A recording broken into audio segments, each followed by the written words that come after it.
¿Cómo va, Rodrigo? Buen día. ¿Ustedes me escuchan bien? Sí, Excelente. Sí, muy bien. Atilio Gessi, Nico Miranda, Gabriela Beck, los saludamos. ¿Cómo le va, diputado? Atilio, Nico y Gabriela. ¿Qué haces, Atilio, Nico y Gabriela? Un gusto escucharlos. Igualmente. Acá a disposición. Estoy en mi oficina en Buenos Aires. Ah, está en Buenos Aires. Está en Baires. Bueno. ¿Hay trabajo o no hay trabajo en la Cámara? Siempre, ¿no? Sí, ha sido un año de mucha intensidad, digamos, ¿no? Arrancó periodos extraordinarios de diciembre, ni bien asumió Milei, y se trató la ley base. Ustedes recordarán, eso fue una parrilla, Sí. que el primer intento se frustró y volvió a la carga el proyecto y se aprobó, creo que finalmente, abril, creo yo. O sea que no hubo respiro, digamos, la verdad, en el Parlamento, y ahora estamos viendo si finalmente va a haber sesiones extraordinarias o no. Todavía es una decisión, depende del Ejecutivo, que no conocemos. Ajá. Bueno, ¿qué temas quedan entonces pendientes para las extraordinarias? Bueno, el tema central que nosotros como dirigentes no oficialistas le reclamamos al gobierno es el tratamiento del presupuesto. Estamos ante un gobierno que ha resuelto prorrogar por segunda vez consecutiva el presupuesto de Sergio Massa. Dicho esto, lo que conocemos extraoficialmente es que no tiene intención el gobierno de tratar esto, lo que nos parece una muy mala noticia. Sin embargo, sus opciones de sesiones extraordinarias serían una reforma política al sistema de partidos políticos. Creo que tienen la intención de eliminar las PASO, es una discusión que se va a empezar a abrir, si no es ahora va a ser en marzo. Quedan pendientes proyectos de materia de seguridad como la reiterancia, que es una legislación que tiene, por ejemplo, la provincia de Mendoza. Nosotros la acompañamos, hace un poco más severas las sanciones. Básicamente es aquellas personas que estén en procesos por haber cometido delitos, no están condenados, de manera que no tienen un antecedente de reincidencia, sino de reiterancia. Esas reiterancias acumuladas son elementos suficientes para dictarte la preventiva en otro proceso judicial. No sé si se entiende. Ese es otro de los proyectos. También el juicio en ausencia. Bueno, ese sería más o menos la agenda tentativa si hay extraordinarias. ¿Y qué pasó con la fecha limpia?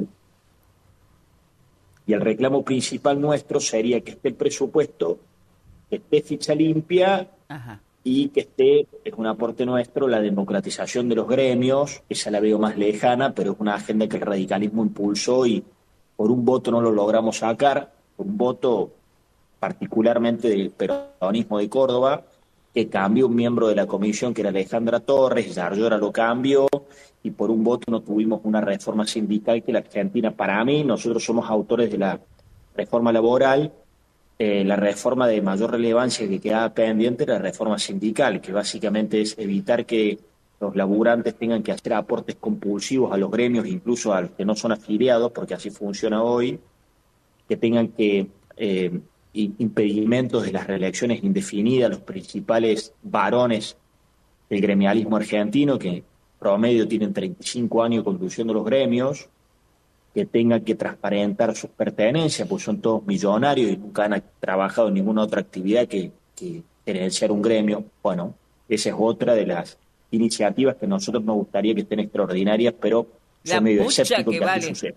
La pucha que vale la pena ser gremialista para algunos. Permíteme. Sí. Rodrigo, te hago una consultita porque hay mucha gente que de la calle que me ha preguntado y que no lo comprende bien cabalmente, ¿no? Aunque la palabra misma lo dice, ¿qué es puntualmente, qué debemos entender cuando hablamos de democratización de los gremios, por un lado, y yo me doy cuenta de qué se trata, pero la segunda pregunta sería sobre este mismo tema, si es factible llevar a cabo una democratización de los gremios, en vista de que los gremios siempre han estado del lado del espacio peronista, eso no lo podemos negar, es de manual, esa es la verdad. le guste quien le guste, pero esa es la realidad. ¿Cómo democratizar? ¿Qué significa y cómo democratizar los gremios realmente para que sean transparentes y dejemos de ver en el medio de toda esta situación compleja, de ver, por ejemplo, gremios limpios con proyectos impolutos, que ya sería mucho pedir, con gente que no se enriquezca más, de estar allí en esa función, acerenciados de por vida? Es difícil dar vuelta a esa situación, ¿no? Muy difícil, por eso para nosotros es un proyecto señero. Sí. La última intentona de esta envergadura que tuvo la Argentina fue con la ley Mucci en la década del 80, que obtuvo media sanción y se empantanó en el Senado por el voto del peronismo. El problema con los gremios es un problema de tres perspectivas. Es un problema institucional, que es bien lo que reflejas vos. Primero porque hemos naturalizado esta pertenencia a una facción política. Casi el 90% de los gremios son peronistas. Sí. Pero eso, bueno, uno puede decir, ¿qué te importa a vos? Bueno, me importa porque después eso se traduce en que Alfonsín tuvo 13 paros generales, tuvo una gran cantidad de paros generales de la Rúa en 2 años, no tuvo ningún paro general Alberto Fernández. Si vos me decís, bueno, pero lo que pasa es que en esos gobiernos le fue bien a los laburantes, sin embargo se perdió un 30% del poder adquisitivo del salario formal y más del informal con el gobierno de Alberto Fernández y no tuvo un solo paro general. Y a este gobierno al gobierno de Javier Milei le metieron un paro general creo que a los 30 días, ¿Sí? y proyectaban ponerle otro en diciembre. Es decir, tenés incluso un problema que escapa al mundo del trabajo, que tiene que ver con organizaciones que golpean institucionalmente a los gobiernos no justicialistas. Sí. Primera cuestión muy relevante. Segundo, que todo el entramado gremial, corporativo, termina generando un desincentivo para la creación de empleo y para la erradicación de inversiones. Es decir, una inversión que diga, bueno, a ver cuáles son la legislación del trabajo en la Argentina, cómo me va a ir con los laburantes, me van a bloquear, me van a hacer tal o cual tema, y capaz que esta inversión no la meto acá, me voy a otro lado. O sea que paradojalmente termina desincentivando la generación de empleo. Y por último, que es lo más determinante, perjudica a los laburantes, porque ¿de dónde es que creemos que se hacen millonarios los gremialistas? ¿Con la guita de quién? Con la guita de los laburantes, y son hipermillonarios, y tienen hoteles, yates. Habrá excepciones, como en todo, ¿viste? Pero hay una media que es así, porque hay opacidad, no hay rendición de cuenta, manejan plata que no es de ellos y no tienen procedimientos claros de rendición de cuenta y utilización de esos fondos. Naturalizamos que administren el servicio de salud. Vos sabías que Argentina es uno de los pocos países en el mundo donde la salud tiene una triada: salud pública, salud privada y salud gerenciada por gremios. Uh-huh. ¿En qué momento nosotros naturalizamos que un dirigente gremial, por más bueno que sea, tiene la expertise técnica para administrar un tema tan sofisticado como la salud, hospitales, clínicas? ¿Me explico? Sí. Entonces, esta reforma que nosotros propiciamos verdaderamente me parece que trae un antes y un después. Nunca nada desde la noche a la mañana. Pero cuando vos impidas las reelecciones indefinidas, porque tenés promedios tipo que están 40, pero no te estoy inventando nada, promedios 40 años conduciendo un gremio. Uh-huh. Ahora, de entonces no hay control, no hay alternancia, entonces vos le prohibís la reelección indefinida, por ley. Vos le sacás el aporte compulsivo. Los laburantes tienen que vos te podés afiliar a un gremio y aportás voluntariamente. Eso está en tu derecho. Así tiene que funcionar. Si el gremio te ofrece servicio, tiene una buena gestión, y bueno, vos te afiliás. Pero no funciona así. Aparte de la cuota de filiación, el gremio del que se trata compulsivamente te saca de tu sueldo un 2% promedio, por más que vos no estés afiliado. Es un monto sideral de recursos que administran. Entonces, quitar el aporte compulsivo que sea voluntario es atacar directamente las cajas de plata que le corresponde a los laburantes y que, bueno, son administradas por estos organismos. Después, una serie de reformas que se plantean en la ley para que tengan la obligación de rendir cuentas, presentar declaraciones juradas. No tienen que presentar declaraciones juradas. O sea, capaz que aparece el gremialista, presenta declaraciones juradas, acusa 14 casas, un campo, departamento en Miami. Olvídate, dura 3 minutos, ahí arrancó el quilombo. Che, ¿por qué tenés todo esto si toda la vida fuiste un laburante y estuviste en un gremio? Ahora, nada de eso existe hoy. ¿Me explico? Hoy, Loredo, que sacan el 2%. De Sí. Loredo. Ahora, los ejemplos empiezan por casa, reza un dicho clásico. ¿Por qué no empezamos con la Cámara de Senadores y Diputados? Porque los diputados pueden ser reelegidos indefinidamente. Sí. Bueno, comparto, eso requeriría una reforma de la Constitución Nacional, es el impedimento que tenés. En Córdoba se reformó en su oportunidad, contó con tu acompañamiento y no hay reelecciones indefinidas. Está bien el punto que decís. Claro, porque, digo, Dicho los esto, ejemplos empiezan por casa y dicho también esto, los diputados podrían empezar el también por reele- ustedes. Sí, en las reelecciones, lo comparto, en las reelecciones es un punto que señalas vos, pero lejos estoy de ponerme a defender la dirigencia política que tiene todavía que legitimarse de un montonazo. Mirá lo que está pasando con Cuadra, Con que Cuadra. le tendrían que meter una patada en el culo, olvidate, no podría ser más senador, no sé qué ahora dan explicaciones, que el procedimiento. Dicho esto, paradójicamente la dirigencia política tiene que rendir muchas más cuentas, presentar declaraciones juradas, permanentemente de alguna manera dar respuestas al periodismo, ¿no? El gremialismo no lo hace. No. Si te pones una variable comparativa, igual que el Poder Judicial, son organismos del Estado o en este caso, organizaciones que administran fondos comunes de gente que les excede a su propio patrimonio, que no tienen un circuito transparente para que se los pueda investigar, para que tengan que rendir cuentas. En la política hay muchísimo para mejorar, pero hay una serie de cuestiones que estamos obligados a hacer, digamos. La alternancia, Todo por ejemplo, Rodrigo, la alternancia es un problema muy serio que tenemos, porque se habla mucho de democracia y de alternancia, pero resulta que hace 40 años, como vos bien dijiste, señalaste sobre uno de los puntos que estabas tratando, Vemos las mismas caras. vemos siempre los mismos tipos, en las mismas funciones, que no laburan en el plano laboral de lo independiente, siempre están chupándole la teta al Estado.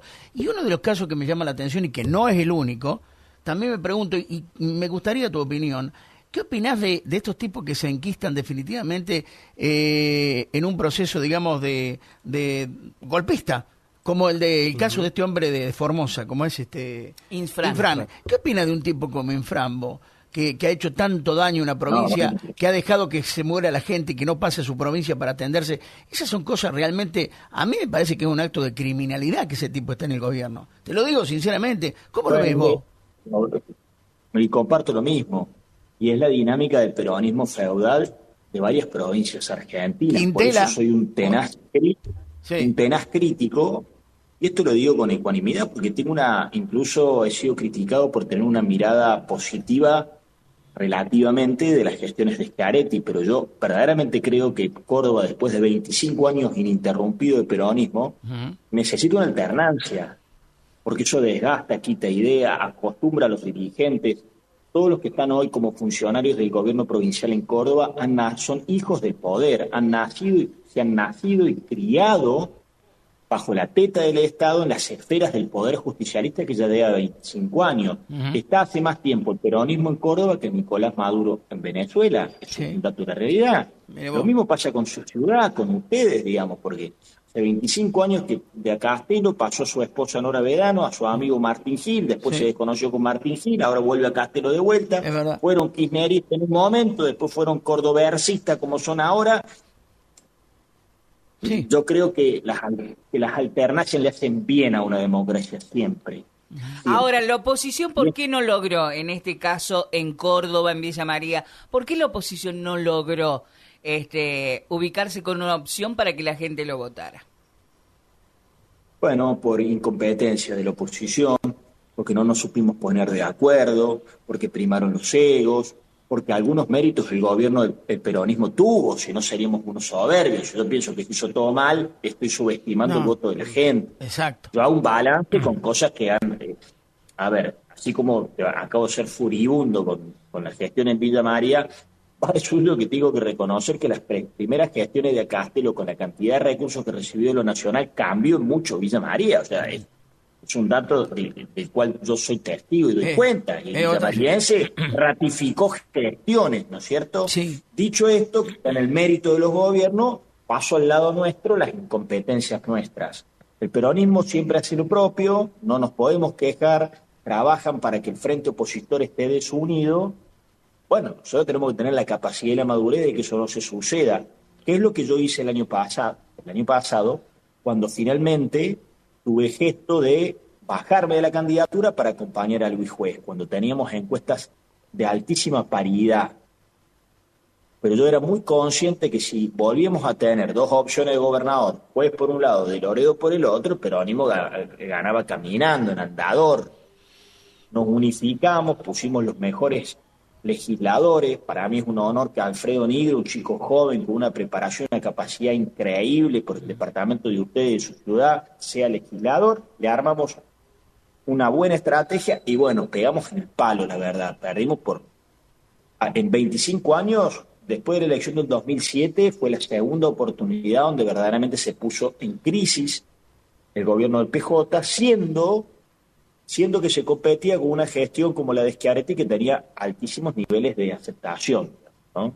Por eso, me preguntás, yo creo que en el 2027 no va a haber posibilidad de que continúe el peronismo en Córdoba. Te lo digo, no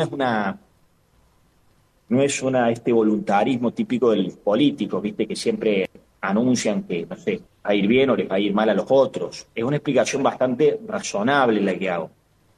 Ya hay un desgaste muy grande, ya la vara está muy alta, ya Llora no tiene plata, tiene conflictos con la salud, tiene conflictos con la educación. Ni a hablar, ustedes lo saben bien, hace poco mataron ahí en Barrancas del Río a un chico, cómo ha incrementado la inseguridad en todo Córdoba. Villa María no es una excepción. No, para nada. Están en cana las autoridades de la cárcel de Villa María y las autoridades de la cárcel de todas las instituciones penitenciarias de Córdoba. Es decir, cómo ha crecido la inseguridad es brutal. Han puesto a cargo un inútil, porque no es un tipo preparado para esto. Quintero es un tipo que, bueno, estaba en esta lógica de salir por los medios todo el tiempo, hablar, sigue haciendo lo mismo. Es un tema muy delicado la seguridad. Bueno, por todo eso es que creo yo que en el 2027 indefectiblemente el peronismo va a dejar de gobernar Córdoba y de alguna manera nosotros nos estamos preparando para darle a Córdoba una opción mejor. Uh-huh. Nico. Por acá preguntas de oyentes, en este caso una jubilada que nos dice, ¿nos va a acompañar en la campaña que se ha hecho tras la recolección de firmas de la eliminación de la ley 10.694 que ha perjudicado enormemente a los jubilados, entre otras necesidades? Sí, por supuesto, lo hemos defendido en la legislatura y te voy a decir algo, guarda que ahora fin de año, para el 27 de diciembre, no venga una sorpresa. Lo quiero decir acá, es la primera vez que lo digo, chicos. Ajá. Porque tengo alguna información. Guarda con que el gobierno provincial, que ha tenido una artera dinámica de ajuste a los jubilados cordobeses, era el diferimento. Entonces, los aumentos se sucedían con una demora. Entonces, el ajuste te lo hacía la inflación. ¿Se explica? Es decir, el aumento lo daba 6 meses después y la inflación de esos 6 meses era el ajuste con el que ahorraba el gobierno. Al haber logrado el gobierno nacional bajar la inflación y estar cerca de los 2 puntos, el gobierno puede estar intentando otro mecanismo para continuar con el ajuste de los jubilados. O sea, copiarle lo impuesto por Milei. ¿Cómo? Copiar lo impuesto por Milei, hacer el ajuste en base a la inflación. Sí, bueno, es una forma.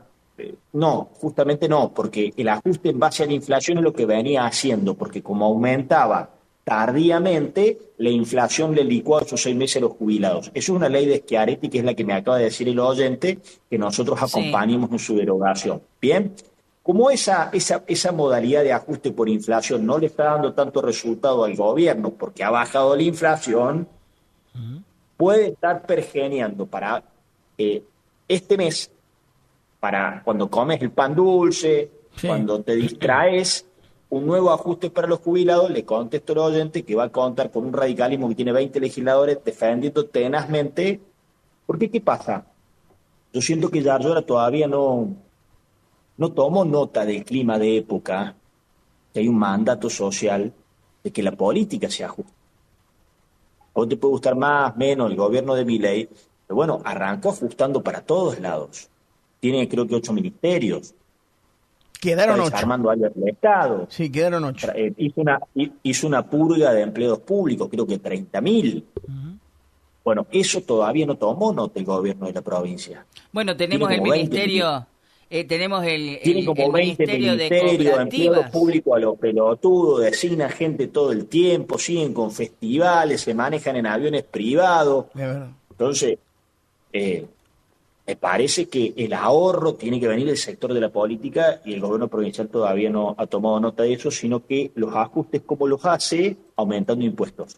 Ujú. No, pero sí ha tomado nota. Ustedes ahí en Villa María, que entiendo yo que Castelo ahora mete un aumento brutal en comercio y industria. Brutal. Pero ¿sabés Brutal. qué, Rodrigo? Permíteme. Yo creo que me permito pensar, ¿no? Es una percepción que yo tengo, esto es personal, lo que digo, obviamente. Yo creo que sí toman nota. Lo que pasa es que realmente, y lo voy a decir crudamente, no les importa. No les importa lo que piense el pueblo. ¿Te das cuenta? Esa es la realidad de la cosa, es esa. ¿Cómo que no se van a percatar? Sí se percatan, pero no les importa. Son así de insensibles. Yo la tengo clara. Bueno, ¿Qué le tiene que parece? tomar nota la sociedad y reclamárselo, ¿viste? Porque Claro. ¿Qué le ha parecido este año de gestión de Milei? De alguna manera, su postura ha sido, digamos, de acompañar algunos cambios propuestos por el actual gobierno.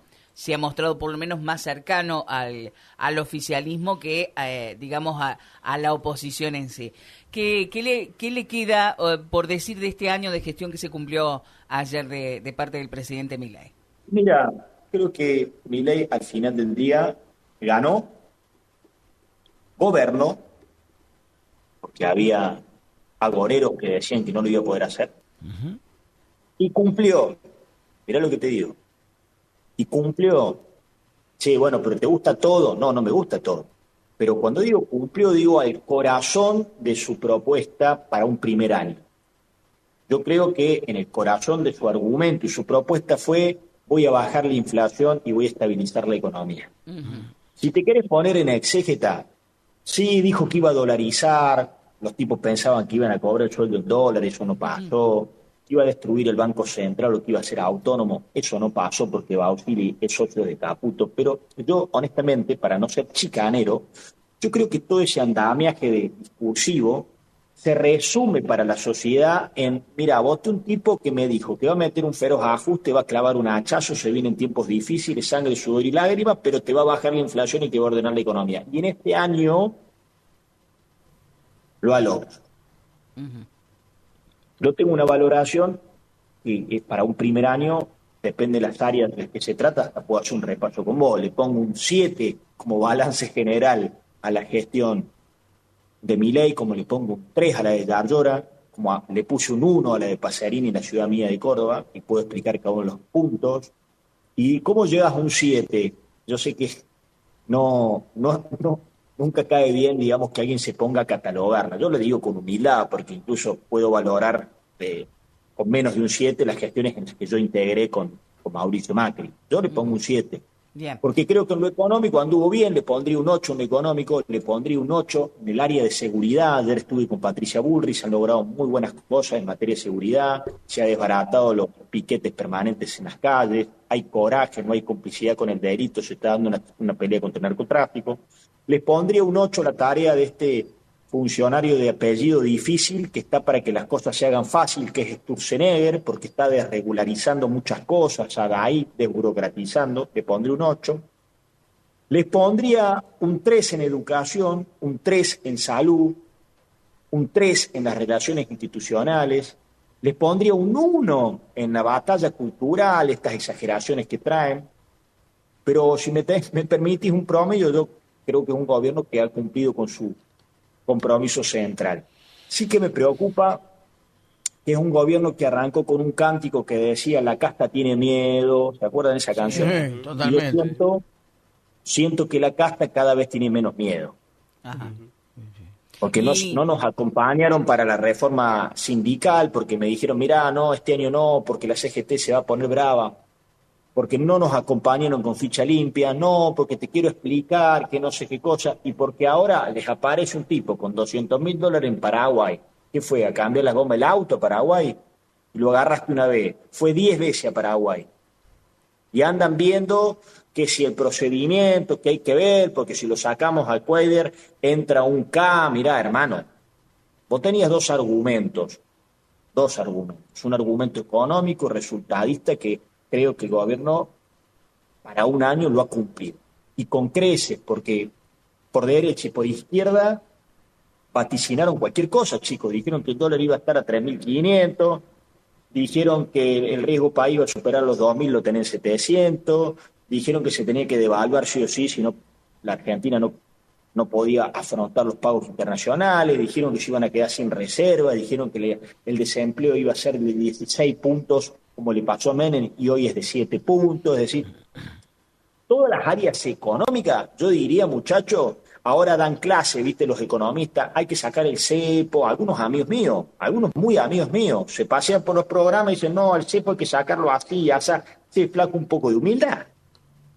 Si ellos dicen que quieren sacar el cepo, esperemos a ver cuándo es que ellos lo quieran hacer. Bueno, yo creo que el argumento económico, el gobierno lo ha cumplido, pero tenía un segundo argumento, que era ético, que era la pelea contra la casta. Yo no sé si está empezando a abandonar ese argumento. Yo desearía de que no. Ajá. Por eso creo que mañana tiene que poner un boleo a Cuader y recuperar una agenda de transparencia y tiene que dejar de coquetear con el kirchnerismo. A mí lo que me preocupa es que empiece a coquetear en esto de tener cintura política, empiece a coquetear y a negociar en algunas cosas que no debería negociar.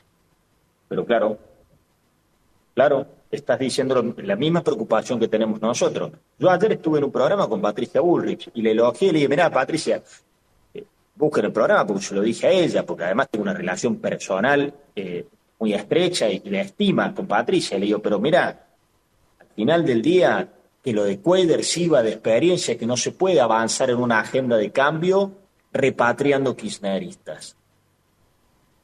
Pero no es porque tengan lepra, sino porque, bueno, es una propuesta. Hay un quiebre en la Argentina. O volvemos para como veníamos, o con todas las diferencias que uno tiene, sigue apostando que la Argentina salga porque entiende que 20, 40 años de populismo, de gastar plata que no tenés, siempre se fue cubriendo con emisión de moneda, con más impuestos, con más endeudamiento. ¿Hasta cuándo? Entonces, el mayor mérito de este gobierno, para mí, es el equilibrio fiscal. Ojalá que este gobierno, así como los radicales nos tocó, dejar en el 83 una robusta democracia que soportó de todo, se fue ante Alfonsín, duró 2 años de la Rúa, tuvimos paros generales, de todo, pero soportó los cimientos democráticos del país. Ojalá que el legado de un gobierno como el de Milei, no creo que sea esa boludez de la batalla cultural que andan diciendo, no reconocen las agendas de género, un retroceso. Para mí, ojalá que el legado cultural que deje para la Argentina, que cualquier gobierno que suceda después, sepa que tenés que tener las cuentas en orden. Yo verdaderamente anhelo eso. ¿Y cómo ve la situación con los jubilados? ¿Cómo cree que está manejando el gobierno nacional la cuestión de los jubilados? ¿Hay una mala comunicación? Porque esto de los medicamentos y demás, ¿o es que está todo tan podrido dentro del ámbito que se maneja a los jubilados? No, más que una mala comunicación, hay una mala decisión. Aparte es de loco, un gobierno que dice que va a desburocratizar y hacer más ágil y sencillo el Estado, le mete un trámite burocrático justamente al sector más vulnerable. Claro. Y en un tema vinculado como el acceso a los medicamentos. Mirá, yo acompañé a este gobierno en casi todos sus desafíos, pero los 2 problemas que tuvo en el Congreso de la Nación fue por leyes de mi bloque. Fuimos nosotros los autores de el límite a los al ajuste jubilatorio y el límite al ajuste de las universidades. Son 2 temas sobre el cual yo tengo una diferencia de grado. ¿Por qué digo de grado? Porque es de demagogo y es de hipócrita pensar que los ajustes que requería el país se puedan realizar sin que se afecte el conjunto de la población. Eso es dejarlo para los que andan mintiendo por los canales de televisión. Era imposible. Ahora, la diferencia nuestra es que se baste con los viejos. devolverle el 8% de enero. ¿Cómo que ahora le haces más complejo y burocrático el tema de los medicamentos? Nosotros vamos a ir en contra de eso, a tratar de voltear esa resolución, o cuanto menos que se mejore. Lo mismo nos pasó con las universidades.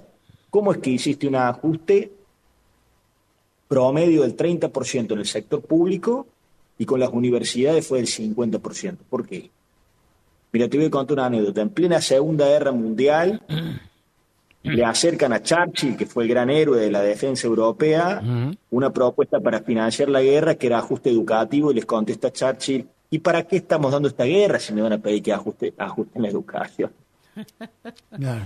Entonces, claro, entonces, bueno, esas son las diferencias que yo tengo, pero no por tener diferencias, yo tengo bien en claro por qué la Argentina está donde está. Bueno, esta semana, no, la anterior, estuvimos hablando con el secretario de Vialidad de la provincia y obras como la circunvalación, por ejemplo, que venía haciendo Nación, quedó totalmente paralizada en Villa María con un 40% solamente de avance de obra.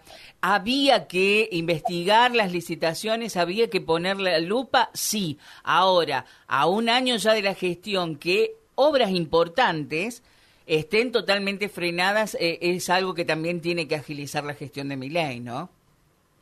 Comparto toda tu opinión, porque vos no decís que te parece una locura, vos decís lo mismo que pienso yo. Es decir, suspender el 100% de la obra pública en un primer año por una situación de emergencia para lograr los ajustes que equilibren las cuentas, me parece que un gobierno lo puede hacer y es razonable. Tener la definición ideológica de que el Estado no tiene que hacer mantenimiento de infraestructura termina mal. O sea que hay que terminarlas. En algún momento va a haber que terminarlas, claro. Pará, Atilio, y hay que mantenerlas. Claro, hay que mantenerlas. Eso es gravísimo, no mantenerlas. No mantenerlas, exacto. El gasto de mantenimiento de la infraestructura hace que el Estado se descapitalice por la pérdida de la infraestructura que afecta a la actividad productiva. Totalmente, claro, claro, sí. Tal cual, es algo que también deberá mejorar. Ahora, volvamos un poco a lo que es Córdoba. Qué tremendo lío esto de que se filtraron los exámenes para la justicia, para acceder a puestos. Ahora, en un país en serio, la justicia también tiene que funcionar en serio. Y Córdoba no está siendo un ejemplo de esto, bueno, ni que hablar también la Nación con algunas cuestiones. ¿Qué le ha parecido todo este lío de la justicia en Córdoba con lo de los exámenes truchos que se pasaron los resultados?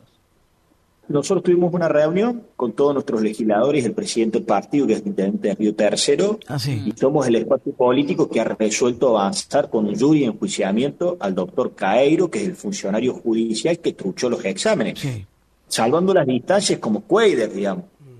¿Quién te da la garantía a vos que esta fue la única vez que lo hizo?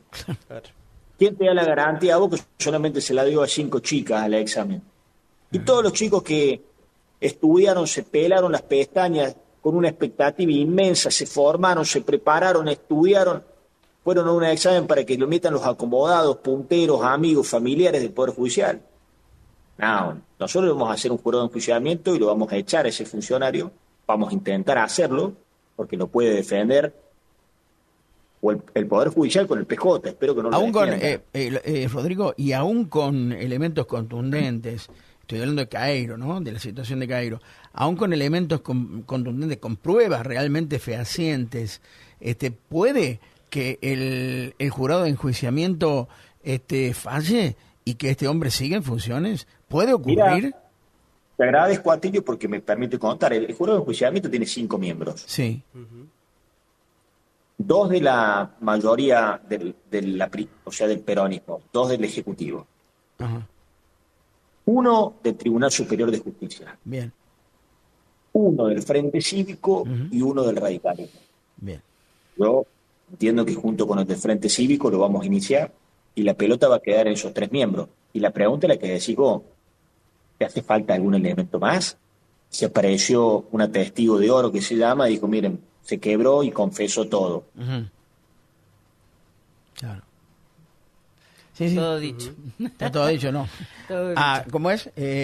La confesión de partes, sí, relevo de Relevo estaba la otra, ¿no? La cuando sobran las palabras. Pero está bien, Está todo dicho con eso. Por acá más mensajes de oyentes, en este caso preguntas en relación al campo. Por este lado nos dicen, pregunten si pueden, qué va a pasar con los impuestos al campo y también si es cierto que el inmobiliario rural va a aumentar el 200%. Y lo más probable. Buenísimo, señor oyente. Sí, efectivamente, es nuestra crítica, no acompañamos nosotros. Yardura aumentó 190%, para ser exacto, en inmobiliario rural. Se dan cuenta cuando decimos, che, o en vez de subir, el tiempo que viene ahora de Milei es de baja impositiva. Sí, lo anunció. Pero el tiempo del gobierno no puede ser el momento de suba impositiva. Imposible. Una locura. Aumentó el impuesto inmobiliario rural 190%. Yardura. Eso va a pasar. Con presidencia de nuestro voto, lo vamos a votar en contra. Y con el campo, bueno, esperemos que se cumpla de una vez por todas. Este es un pendiente muy fuerte del gobierno de Milei. Él tuvo ese compromiso de campaña de bajar retenciones. Yo ayer lo ponía como ejemplo lo que pasa en General San Martín, en los lugares donde los escuchan a ustedes, que tiene una radio con mucha llegada a todo el sector productivo de Córdoba. Yo tengo años recorriendo los sectores, los pueblos del interior de la provincia, y cada vez que llego y les pregunto, digo porque esto siempre está en boca discursiva del gobierno de Milei, de que el Estado tiene que ser más chico, más eficiente, que son anarcocapitalistas, que son minarquistas, que son paleolibertarios, no sé qué cosas son, y que el Estado lo quieren destruir y que no sé qué cosa y que sea chiquito. Bueno, acá tiene un ejemplo muy, muy gráfico. Cuando yo voy a los sectores lácteos, por ejemplo, o fabricantes de queso, ¿y qué necesitan ustedes del Estado? Nada. Simplemente que nos saque la pata de encima de la cabeza. Con los impuestos. Exactamente. Bueno. Sí. Muchachos, no necesitamos nada, nos la rebuscamos solo. Lo que te voy a pedir, sácame la pata de encima de la cabeza. Entonces, verdaderamente creo, no se termina de entender, que los sectores del cordón productivo argentino, cuando nos bajen los impuestos, vamos a explotar. Vamos a explotar. Porque el mundo sigue dando oportunidades, porque la industria agroalimentaria creció muchísimo, ya no está esta idea vieja de que el campo no genere empleo, porque se ha industrializado el campo, porque se incorpora tecnología, ciencias, genética, porque además se asocia con la industria agroalimentaria, y es una oportunidad única que tenemos. Somos buenos, somos competitivos, no necesitamos otra cosa, no necesitamos ser subsidiados, salimos al mundo y le competimos de par a par a las principales industrias agroalimentarias del mundo. Tenemos buenos productos, bajen los impuestos ahí. Creo que es lo que dijo ayer Milei, su discurso. Ojalá que sea un hecho palpable y real en el corto plazo. Si no, nosotros vamos a estar impulsándolo con las fuerzas que tengamos acá en el Congreso. ¿El peor de los impuestos que dijo que fue Milei? ¿Cuál fue el peor de los impuestos? Lo dijo el presidente. El de la inflación. Sí, nos preocupa. ¿Sabe por qué? Porque acá en el interior, en ciudades como Villa María, tal vez no estábamos acostumbrados, estamos viendo, y esto ha sido un comentario, la semana pasada se incendió una vivienda, aquí murió una criatura de 4 años. En esa vivienda habían cortado los servicios de gas y luz, aparentemente estaba enganchada o algo por el estilo, pero estamos hablando de colchones de pobreza que tal vez no lo veíamos. Acá vemos con mayor frecuencia gente que sale a remover de la basura para comer, que sale a cirugiar. Estamos viendo familias completas en casa. En la esquina de mi casa los otros días gente en la calle. Vi una familia con una mamá, un papá, uno en brazos y otro que no debe haber tenido más de 6, 7 años caminando detrás del carrito. Eso duele, y es una Argentina que está viviendo, está atravesando esto. Hay una situación y hay sobre todo un segmento poblacional que esto le está haciendo daño. Ahí también, a mí lo que siempre digo, lo digo permanentemente, a mí lo que más me preocupa, por ejemplo, del actual gobierno, es la falta de sensibilidad, sobre todo con los que menos tiene. Y ahí, en esto de la motosierra y demás, es algo que deberá protegerlos, regular, ver cómo esto de los cambios y los ajustes y la motosierra no afecta demasiado también a los que menos tienen, porque en esto muchos se quedan en el camino, nunca más se levantan. Y esa es la preocupación más grande que hay. Lo que pasa es que en la Argentina hace muchos años que tenemos una degradación social pero muy intensa, muy profunda. Y lamentablemente los sectores que siempre terminan sintiéndolo y que más les duele son los sectores marginados, los que no tienen manera de revertir la situación simplemente porque no están instruidos, porque nunca han podido asistir a una institución para educarse, no tienen elementos para salir adelante, y esa gente está perdida realmente. Está perdida. Comparto, comparto 100%, porque es una cuestión de humanidad, y además el salto evaluatorio del gobierno hizo que la pobreza saltara a más del 50%. O sea, va de suyo que el Estado tiene que tener, esa es la prioridad número uno. Comparto con vos, a mí también no solamente me preocupa, me molesta, me irrita la falta de empatía, ¿no? Me parece que hay que tener mucho más empatía con gente que verdaderamente se ha caído del sistema y lo está pasando muy mal. Celebro que han aumentado la asignación universal por hijo, la han casi duplicado, términos reales, por encima de la inflación. Me parece que eso es una buena señal. Me preocupa muchísimo la falta de mirada prioritaria en la educación pública, porque todos esos sectores más carecientes y más humildes del país, si no tienen una economía ordenada y una educación pública que los cobije y les dé las herramientas, y bueno, vamos a seguir reproduciendo pobreza. El tema que ustedes tocan es el tema central de la Argentina. Lo que sí es cierto es que con discursos edulcorados se romantizó la pobreza en Argentina. Se la romantizó. ¿En qué sentido se la romantizó? Estuvo presente en todos los discursos, pero no había decisiones reales y concretas para salir de la pobreza. Y para salir de la pobreza la Argentina necesita desarrollo, necesita laburo, trabajo, crear riqueza y producir. Si no, siempre la sábana va a ser corta. Siempre vamos a tener una involución. No hay que perder la sensibilidad, que yo hago el mismo reclamo.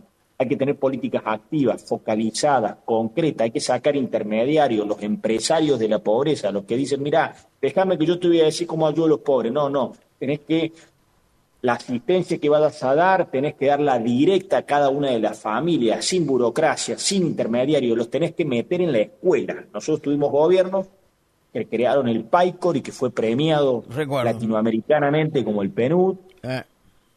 Y me acuerdo que su gobernador siempre lo explicaba de la siguiente manera, y esto es una definición conceptual. Con la excusa de brindarles un almuerzo, una merienda, una colación y un desayuno, con esa excusa aprovechamos y los educamos a los chicos. Es decir, el objetivo central de la política, que era integral porque era nutricional, alimentaria, era educar y dar herramientas para que esas familias y esos niños puedan construirse un futuro y puedan afrontar los desafíos del mundo de hoy. PAICOR fue en el 90, 91, 92. No, antes. Bueno, antes. Mi señora laburaba ahí. 80 y mira, tiene que empezó, no recuerdo, pero en el 90, 91, 92 86. Estaba funcionando. No, sí, pero yo iba al primario, fíjate vos. Yo tuve los zapatitos del PAICOR. Yo los he usado. Usé el guardapolvo del PAICOR. Lo puedo decir orgullosamente. Lógico, ¿por qué no? Soy de una... mis orígenes son súper humildes. Y lo he tenido, así que te digo, te estoy hablando de 85 más o menos. ¿Qué empezó? ¿Qué comenzó? Sí, por lo menos estaba vigente en el 85, 86. Bueno, de Loredo, le agradecemos que se haya tomado tiempo. ¿Hay alguna otra inquietud? En el 84, sí. 84 empezó. Ahí me pasan el dato, me dicen el 84 fue. 84. Le agradecemos que se haya tomado este tiempo con una radio del interior para charlar de algunas cuestiones. Para mí. Bueno, le mandamos un abrazo. Se le pasó muy bien. Y a disposición y abierto a contestar las interrogantes y las consultas que puedan hacer. Además muy doméstico, ¿no? Porque veo que está disfrutando de un rico mate. Así es. Obvio, como tiene que ser. No puede faltar nunca. Y no puedo dejar de atender el territorio de donde está mi máximo representante político, que es don Amadeo Sabatini. Claro que sí, Amadeo Sabatini. El mismo que tuvo la posibilidad de ser vicepresidente de la Nación y rechazó la por posibilidad. Eso cuando vienen todos estos a querer comprar radicales, muchachos, Sí. Lo han querido hace 100 años. Así Sí, es. ¿cómo se El lleva kirchnerismo lo con...? quiso hacer. Ahora viene el peronismo a querer comprar un par de radicales, ¿viste? Y Yo a- digo que le metan para adelante porque eso nos ayuda, porque eso entran al shopping del radicalismo y se llevan el outlet, se lleva lo que nos sobra y nos purga, porque se van los que nunca fueron de nuestra pertenencia política, que se piren. Abrazo enorme, muchas Gracias, Rodrigo. Saludos, chau, Ahí chau. está. Chau, Gracias. gracias. Rodrigo de Loredo en La Mañana Informativa.